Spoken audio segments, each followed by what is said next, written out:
So guys, इस video में हम करने वाले हैं क्वेश्चन नंबर सेकंड का सॉल्यूशन ऑफ एक्सरसाइज 9.1। सो बिना टाइम वेस्ट करे स्टार्ट करते हैं। गाइस, हमारा क्वेश्चन आप देख सकते हैं, ये है कि a tree breaks down due to storm. एक पेड़ है जो कि टूट गया है, काय के कारण?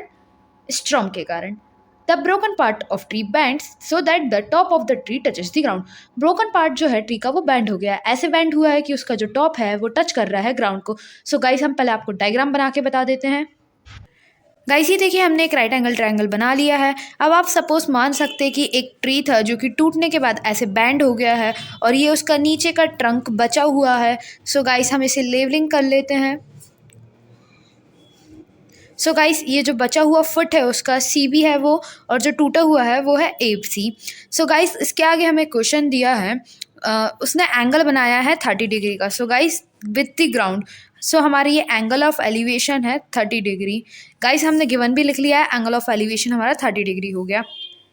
The distance between the foot of the tree to the point where the top touches the ground is 8 metre. So guys, आपको दिया है distance of the tree of the top. So guys, ये जो हमारा ट्री का top था जो टूट के नीचे गिर गया, उसके बीच में और ये फुट के बीच में जो डिस्टेंस है वो 8 मीटर का है, ये गिवन है आपको। गाइस, डिस्टेंस 8 मीटर मैंने यहाँ पे गिवन में भी लिख लिया है। अब टू फाइंड, हमें फाइंड क्या करना है? Find the height of the tree. So हमें height of the tree find करना है। इट मीन्स हमें फाइंड करना है A C plus B C.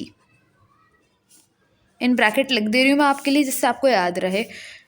Guys, अब हम लेट करके पहले लिख लेते हैं कि हमने सपोज क्या करा है। Let C be the foot of tree.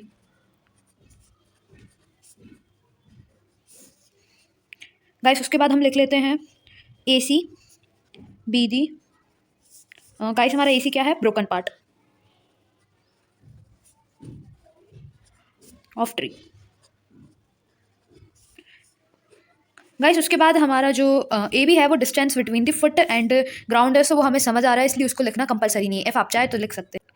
So guys, अब हमें फाइंड करना है हाइट ऑफ द ट्री, मतलब हमें ए सी प्लस सी भी फाइंड करना है। सो हम यहाँ पे देखिए, हमें हाइपोटेनियस फाइंड करना है और परपेंडिकुलर फाइंड करना है। सो हाइपोटेनियस और बेस काय में होता है गाइस? सो आपको पता है कॉस थीटा में होता है। सो हम लिख लेते हैं, we know that cos theta is equals to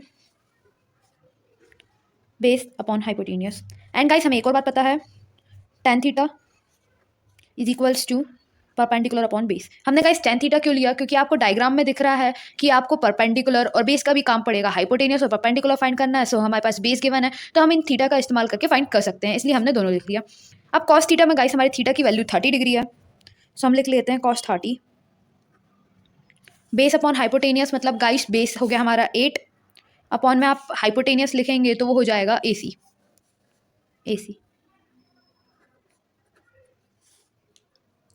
उसके बाद गाइस कॉस 30 की वैल्यू आई होप आपको याद होगी, और नहीं है तो आप प्लीज़ जल्दी से जल्दी याद कर लीजिए। वो हो जाती है √3/2 is equals to 8 upon A C. Guys, हम करेंगे क्रॉस मल्टीप्लीकेशन।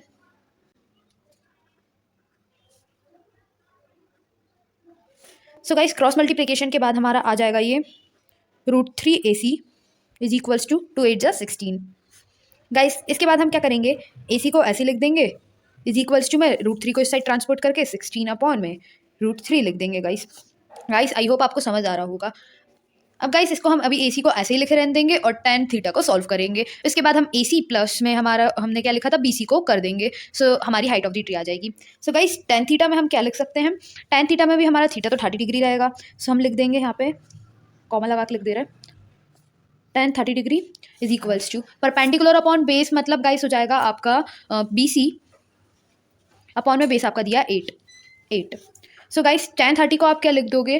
टेन 30 को आप लिख सकते हो गाइस, आपकी टेन 30 की वैल्यू होती है 1/√3 इज इक्वल्स टू में बी सी क्या होता है गाइस? आपका बी सी आपको फाइंड करना है, सो अभी आपको नहीं पता, अपॉन में 8। अब यहाँ पे भी हम कर देंगे गाइस क्रॉस मल्टीप्लीकेशन। सो ये हमारा हो जाएगा, गाइस हम ट्रांसपोर्ट कर देते हैं क्योंकि बी सी ऊपर ही हमारा, तो ये हो जाएगा हमारा 8/√3 is equals to B C. So guys, हमें बी सी की भी वैल्यू मिल गई और ए सी की भी वैल्यू मिल गई। अब हम दोनों को सम कर देंगे by adding.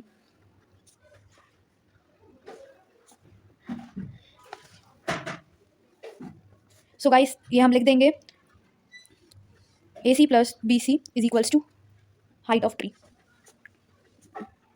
So guys AC की वैल्यू थी हमारी 16/√3 और BC की वैल्यू हमारी निकली थी 8/√3, सो उसे लिख देंगे। इज इक्वल्स टू में गाइस हम LCM लेंगे तो हमारा √3 निकलेगा और साथ सेट हो जाता है हमारा 24। अब गाइस यदि हम 24 को फैक्टराइज करेंगे तो वो हो जाएगा हम 3 × 8/√3। और गाइस आप लोगों को पता है हम 3 को लिख सकते हैं √3 × √3, √3 × √3 × 8/√3। अब गाइस हमारा एक √3 से एक √3 बट कट जाएगा, सो फाइनल हमारा आंसर होगा 8√3। सो गाइस ये आपका आंसर होगा height of the tree. So I hope आपको समझ आया होगा, और यदि समझ आया होगा so thank you for watching.